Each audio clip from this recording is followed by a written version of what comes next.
परम वंदनीय संत समाज बड़े सौभाग्य की आज रात्रि का समय आके हम सब लोग बहुत सुंदर संध्या पाठ एवं भजन सुने। आप लोगों के बीच कुछ निवेदन प्रस्तुत है। सदगुरु कबीर साहब का एक पद है, कहो अमर पासो लागा, चेतन आनंद से सुहागा। अमर मध्य जैसे तारा, एक चेता के जीवन धारा। जो खोजो सो वहाँ नारी, सो तो आई अमर पद मारे। कहें कबीर पर मुझे सोई, मुख दिया जाके देखे कोई। सदगुरु कबीर साहब कहते हैं कि कहो को अमर पासो लागा। अमर यथा चेतन जीव अविनाशी, जो नाश रहित है। सदगुरु कबीर साहब ये कहना चाहते हैं कि अपने जिज्ञासु को, मोक्ष को, जो ज्ञान पाने की जिज्ञासा है, जानने की जिज्ञासा है, वो जिज्ञासु। मोक्ष यथार्थ से छुटकारा पाने की अभिलाषा है, वो मुमुक्षु है। साधना में जिसका मन मजा है, साधना में लगा है, वो व्यक्ति नर नारी दोनों वो साझा की है। तो सदगुरु कबीर साहब अपने जिज्ञासु मुमुक्षु साधक को सवाल करते हैं कि कहो अमर पासो लागा, ये चेतना ये अविनाशी, तो अमर है, अविनाशी है। नाश वस्तु क्षणभंगुर, जो परिवर्तनशील है, स्थायी नहीं है, उसमें तुम्हारे मन यूं लगा हुआ है, डूबा हुआ है। आज आदमी प्रायः देखा जाता है कि संसार के प्राणी अपराध में मन डूबा हुआ है। इसलिए हमारे महापुरुष कहते हैं कि कोई नारी में आशा कोई पुरुष बनकर है, कोई बेटे बिरागे तो अपने आप में मस्त है। कोई करोड़ों रुपयों के स्वामी है, कोई किसी धन स्वामी है, कोई बंधुओं के स्वामी है। जिंदगी में जिंदगी का राज पाना चाहिए, मन और इंद्रियों को स्वस्थ रखना चाहिए, असत असाध्य का त्याग करना चाहिए, अपने को जानकर मस्त रहना चाहिए। तो ये हमें सावधान रहना चाहिए कि सदगुरु कबीर साहब कहते हैं कि कहो हो अमर पासो लागा, तो किस प्राणी पदार्थ आसक्त में डूबा हुआ है, तो सावधान हो जाए। चेतन आनंद से सुहागा, चेतन जो ज्ञान स्वरूप में अविनाशी है, संसार का ज्ञान करता है। चेतन आनंद से सुहागा, चित्त यथा सौहार्द होता है। जिसे सदगुरु कबीर साहब साक्षी विधायक कहते हैं कि हम आगे हम पासे हम रहने देंगे, हम करे सो हम है मेरे। यह आगे पीछे दाएं बाएं ये चारों तरफ से सुधारने की साधना है। तो सदगुरु कबीर साहब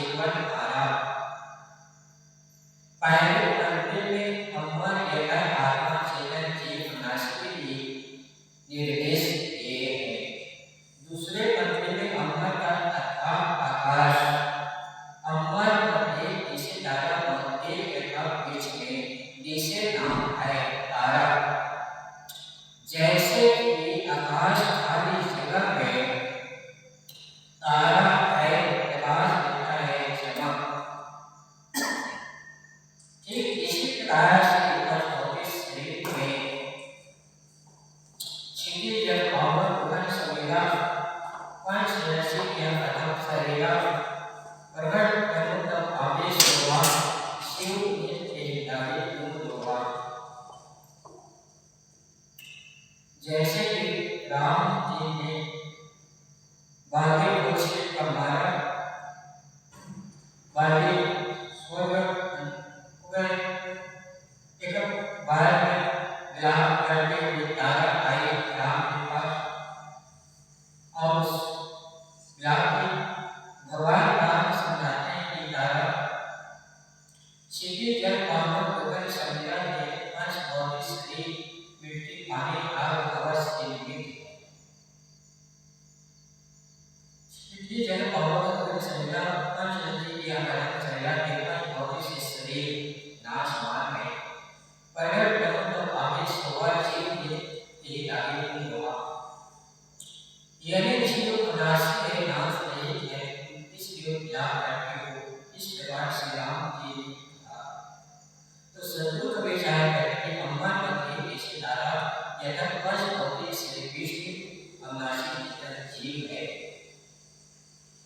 एक चेता एक चेतन आया, एक चेताता है दूसरा चेतता है, एक सिखाता है दूसरा सीखता है। इसलिए हमारे महापुरुष कहते हैं कि सिखाता है आदमी को आदमी बनना, यहाँ आसन है आत्मा को बड़ा है कई बार भगवान को भी आदमी बनना। तो सदगुरु कबीर साहब कहते हैं कि भगवान ने ऐसे तारा एक चेतन एक चेतन आया, जो खोजो सो वहाँ नहीं। आज आदमी प्राय उसका है क्या सुख है शांति है, सुख को कहाँ ढूंढा बाहर नहीं सुख कहे, तो आप सुख का सिंदूर है इसकी खबर तुझको नहीं। वो क्या करेगा किसी और सहना हो गया, जो अपने को न समझा कभी अपना हो गए। इसको सदगुरु कबीर साहब कहते हैं कि जो तू चाहे मुझको छाछ कर पियास, मुझे ऐसा हो न सब सुख तेरे पास। वो सुख शांति आपके पास है, जो खोजो सो वहाँ नहीं। यानी जो सुख और शांति है किसी प्राणी और पदार्थ में नहीं है। जैसे एक पदार्थ के लिए हर प्राणी की एक समान अनुभव करता है, अलग तरह से नहीं, ठीक इसी प्रकार की शांति का अनुभव चेतन जीव स्वयं ही करता है, अलग नहीं। तो सदगुरु कबीर साहब कहते हैं जो खोजो सो वहाँ नहीं, जो सुख है शांति है वो बाहर किसी प्राणी और पदार्थ में नहीं है, वो अपनी आत्मा चेतन जीव में है। सो जो आए मतलब मानी आई नाम है मतलब अविनाशी जीव में आप में है। सो जो आए मतलब मानी कहीं कभी पर तुझे सोए, मुख तेरा जाने एक होए। सदगुरु कबीर साहब कहते हैं कि जो ईश्वर को इस तत्व को समझता है, साधन अपने मन लगाता है, वह आदमी धैर्य है, शांति में है। इसीलिए हमारे महापुरुष कहते हैं कि है जान के साथ काम इंसान के लिए बनती नहीं जिंदगी का काम के लिए। जीते हो तो उसके लिए चीजों की तरह मूल्यों की तरह दिए यथार्थ से जिए। जीना है उसका भला तो इंसान के लिए जिए, मरना है उसका भला तो अपने लिए जिए। तो सदगुरु कबीर साहब कहते हैं जो खोजो सो वहाँ नहीं, सो तो आए मतलब नहीं, कहीं कभी पर तुझे सोए, मुख हिलिया जाके एक होए।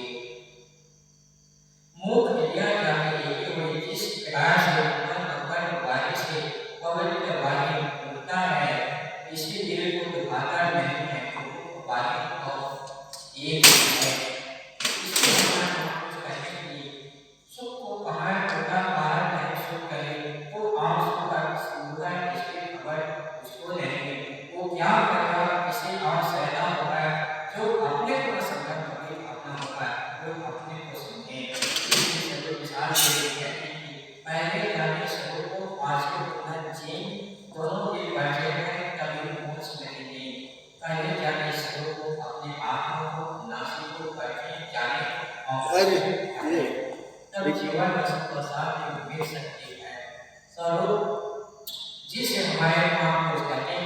चेहरा नजर आता है जब शीशा साफ होता है, भगवान नजर आता है जब दिल में पाप होता है।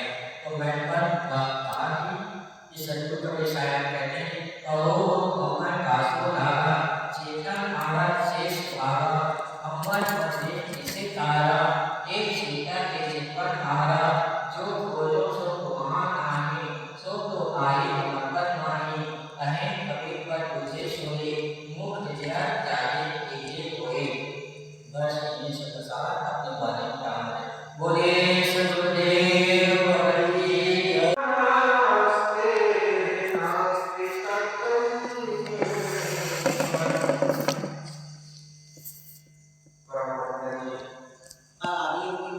संत समाज सत्संग शक्ति भक्ति के श्लोक माता।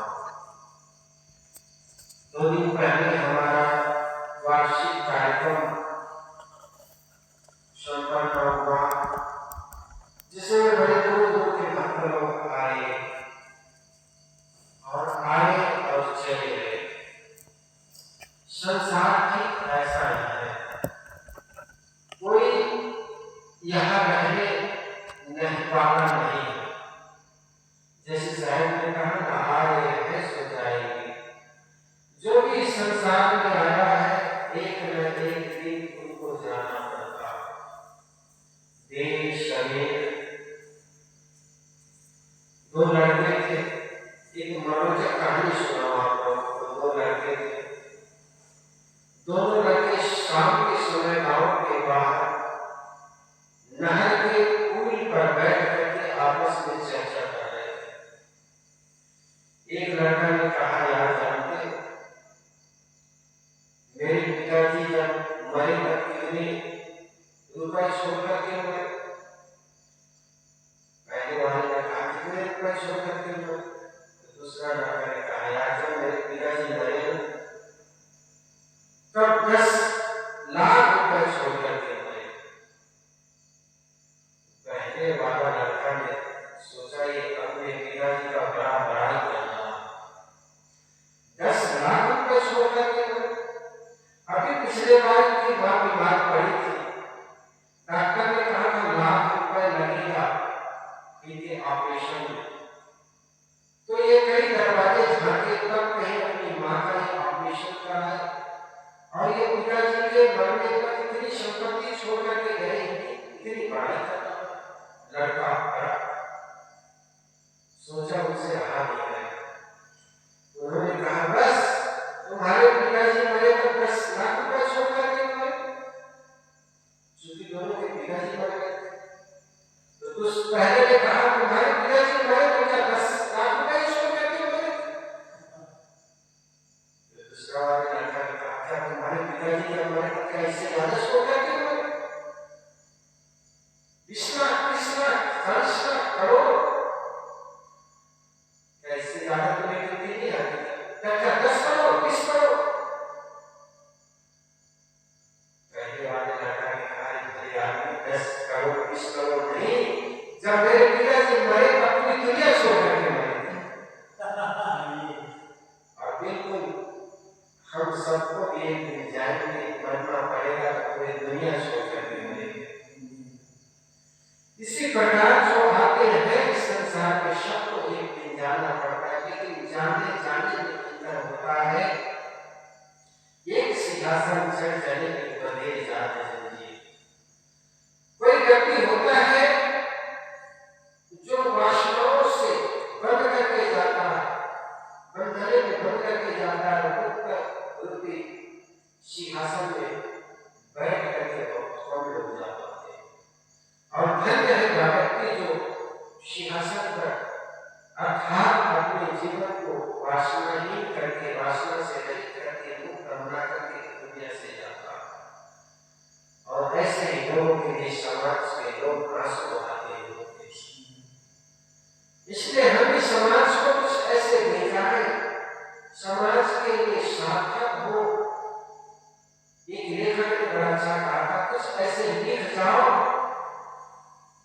कि लोग आपके न रहने पर उसको पढ़े, या कुछ ऐसे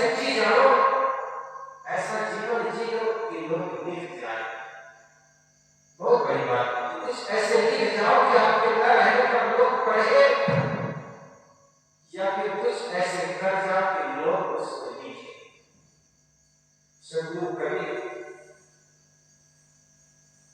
के बारे में आज लोग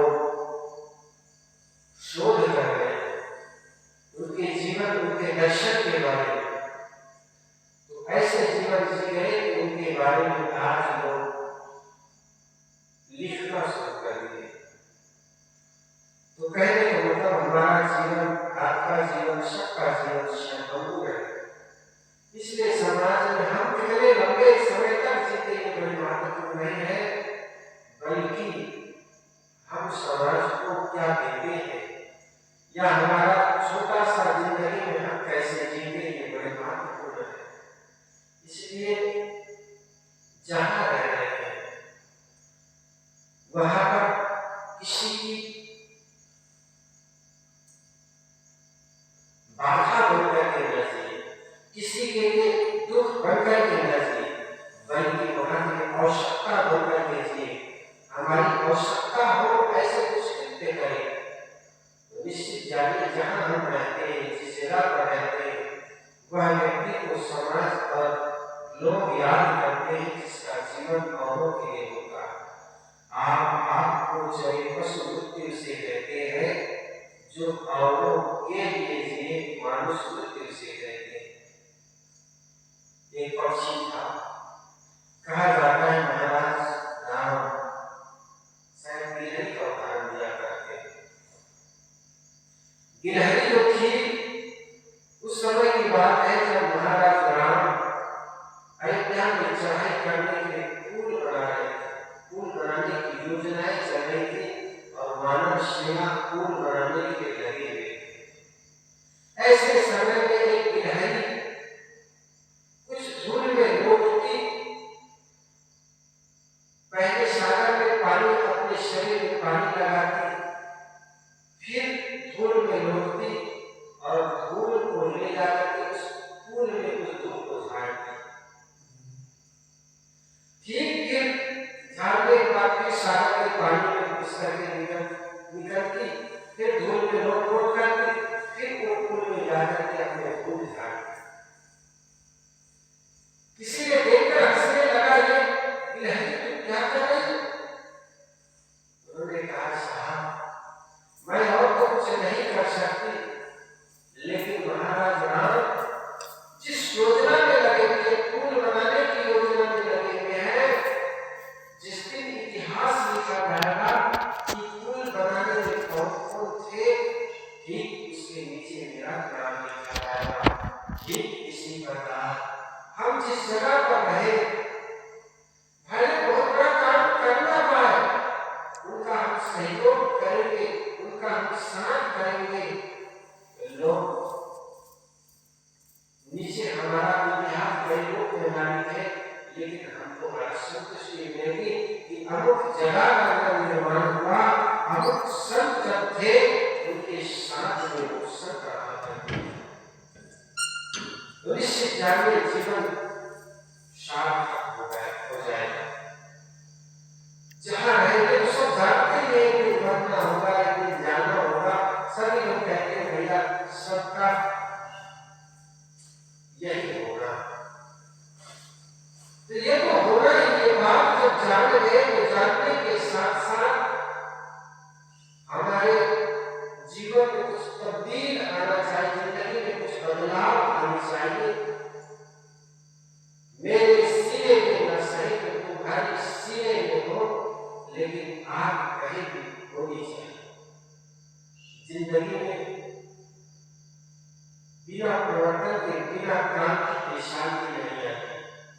बिना परिवर्तन के जीवन में कुछ हम जो चाहते हैं वो चीज मिल नहीं सकती। इसीलिए जीवन हमारा सार्थक हो, इसके लिए जरूरी है कि समाज के लिए कुछ की जाए, हमारे अपने लिए जीवन सार्थक हो, इसके लिए जरूरी है कि साधना क्षेत्र में चल रहे उस क्षेत्र में चलते चलते कुछ ऐसे कर जाए जिससे हमारे जीवन के